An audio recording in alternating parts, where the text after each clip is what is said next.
Hello everyone, this is Gary from Fantastic Fundas, and in this lecture we are going to study about the Vice President of India.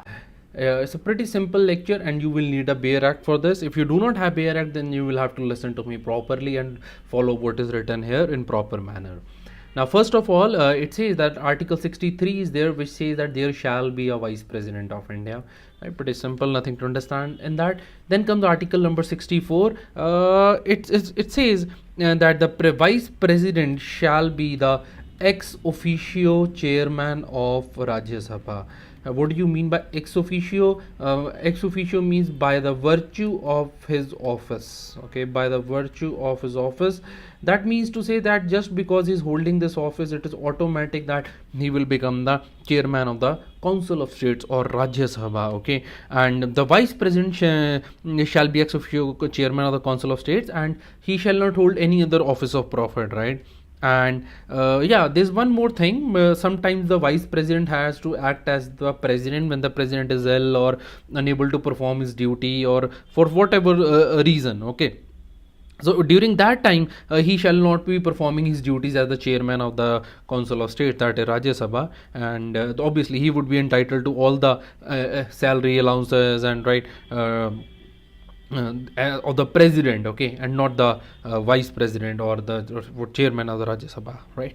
Pretty simple, nothing much to understand in it. Vice president is very simple. The complexity is just in his removal. I will talk to it when we come there. Now, Article 65 is there, then which says that the vice president to act as the president to discharge the functions during the casual vacancies in office, okay, or during the absence of the president, when the president is unable to do his duty somehow, okay. Then the president has to vice president to perform his duties. For example, the president might be absent, so or president might be ill, right? So president post duty must be performed because he is after all the head of the executive, and no decision can be taken without the president's approval, right? Now, the vice president during this while, right, he receives all the emoluments, allowances, and the privileges which the parliament may discover by law, determine by law, okay, and till that is not defined. That means that till then the emoluments, okay, this is written in the 65 clause 3. The emolument, the allowances, and the privileges, okay. So all these would be enjoyed by the vice president when he of the level of the president, when the president is not doing his work, and in fact vice president is working in place of the president. Vice president काम जब president का कर रहा है उस समय पे उसको वह सभी सुविधाएं, एमोल्यूमेंट, पैसा, अलाउंस और प्रिविलेज सब मिलेगा जो प्रेसिडेंट को मिलता है, right. Now this will be as per the schedule number 2, right? But at the same time, this can also be decreased or increased as the parliament may want, and the parliament can make a law to this extent, and this is mentioned in the constitution itself. So there can be an MCQ on this, right? Now further moving to the election of the vice president, right? So we move to the article number 66, which is about the election of the vice president. Pretty simple election, right? It is an indirect election. First of all, you must remember this one because people do not directly vote on it, okay? And because his electoral college, okay, he's not directly elected. I'll prove it to you. Because his electoral college consists of or the members of the parliament, okay, all the MPs. They can be nominated or they can be elected. They can be anyone, right? Unlike the president's election under which the members had to be only the elected members. That is how is in the president. But in case of vice president, it can be nominated or it can be elected, but there are no state legislative assembly member. That means in the election of the vice president only the MPs are there and there are no MLAs. Please remember this thing. This can be asked in your paper, right? And then obviously it's the same thing, right? Proportional representation plus single transferable vote. I have explained all these things in the lecture on the president. You can refer to that lecture if you have not understood this term over here, okay?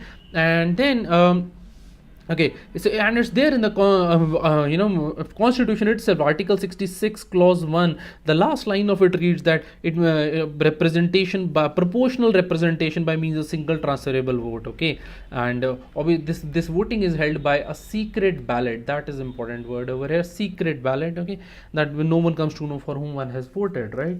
And president cannot be member of the either of the parliament. That means he cannot be an MP or he cannot be an MLA. Okay, while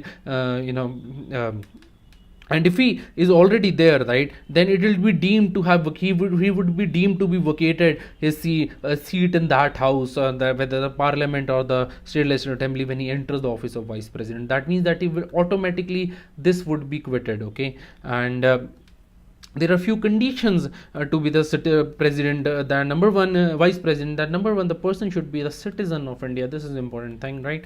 Number two, the 35 years age. Now this is pretty high age, right? And then he must be qualified to be a member of Rajya Sabha. Qualified to be member of Rajya Sabha. Basically, when we say this qualified to be member of Rajya Sabha, it means that all the qualifications of Rajya Sabha MP should be there with the president. Okay, and you see, he should not hold any office of profit, right? Not under the government at the center, okay, not at the state or any other local authority. So restriction in this case is include government, central government, state government, or any kind of local authority or other authority even. Okay, and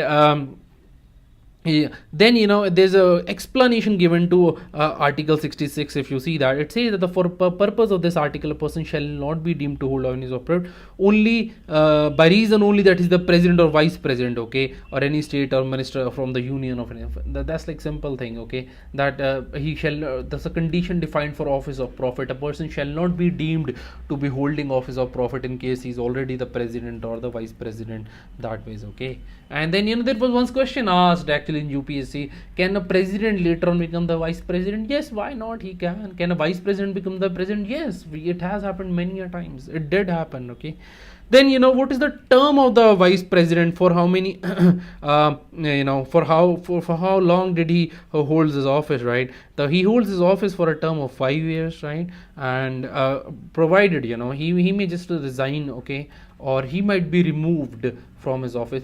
Vice president is also not impeached, he's removed. It's just a technical difference between the usage of that term. Okay, only the technical term used is only for the president, and rest everyone is removed. Okay, and to remove vice president, it's not that simple, right? They can be there's a proper proceeding which can initiate the process of removal of the president. Initiate let me write it properly. Initiate, okay, only in Rajya Sabha, right? And that is like one huge restriction on him. Okay, and then when this resolution is moved in Rajya Sabha, this must be it must be passed by the effective majority in the Rajya Sabha. Now, what do you mean by effective majority? It means that the 50% of the effective strength. Okay, when effective strength.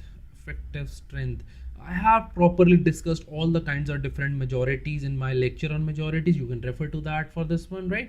In this effective majority, you do not include for calculating effective strength the expulsions, the deaths, okay, and the resignations. Okay, all those things are not people are not counted, right? That with effective strength, right? And then this resolution goes to the Lok Sabha, where they pass it by the simple majority, okay. By which we mean the 50% of the present and voting, right? If you do not know what are these majorities, you please go and refer to the lecture on the majorities that I have done. Then all this shall not be done like without giving him proper notice. Okay, he has to be given proper notice of at least 14 days before any of these resolutions are moved. Okay, and that is how he's removed. Okay, and there is like constitution doesn't mention any reason for the removal of the president, right? For vice president I meant, right? For example, in the reason for the president, there's a provision that he's being removed for the violation of the constitution. It is mentioned in the constitution itself. But for the vice president, there is nothing such mentioned in the constitution. So that is like one difference. Okay, and obviously vice president will continue to hold his post till the new person is appointed, even after his term of 5 years is expired. So basically, government was constitution wanted to make assure that there is always um, vice president at the helm of affairs. Okay, that is how it goes. And then that was article 67, and then there is article number 68, and which says that what is the time of holding the elections to fill the vacancy of the office of the president, right? And the term of the office to fill casual vacancy. See, it says, if you read article 68 clause 1, it says an election to fill a vacancy caused by the expiration of the term of the office of vice president shall be completed before the expiration of the term. So that means if a president is selected in 2010, okay, and his tenure goes up to 2014 for 5 years, okay, and then his election must be before this tenure ends. Now this provision is same as for the president, but then if you read article 68 clause 2, you will find a major difference when compared to the president of India, and that is, like, if there is some vacancy created because of the let's say the reason of the death, or resignation, or the removal of the vice president, then or for any other reason, okay, then in this case the elections are to be held ASAP. Our constitution uses this word, okay, as soon as possible. It says the election should be held ASAP. But if you have the barracks open, right, you may look into it that regarding the president, what does it say regarding the article that is in article 62, and it says that it shall be held as soon as possible after, and in no case later than 6 months. So there is a maximum period of 6 months during which this has to be done, but this period is not provided over here in the case of the vice president, and that is like a major difference between the president and vice president. Okay, so now we move to the oath of the vice president, and that is in the article number 69.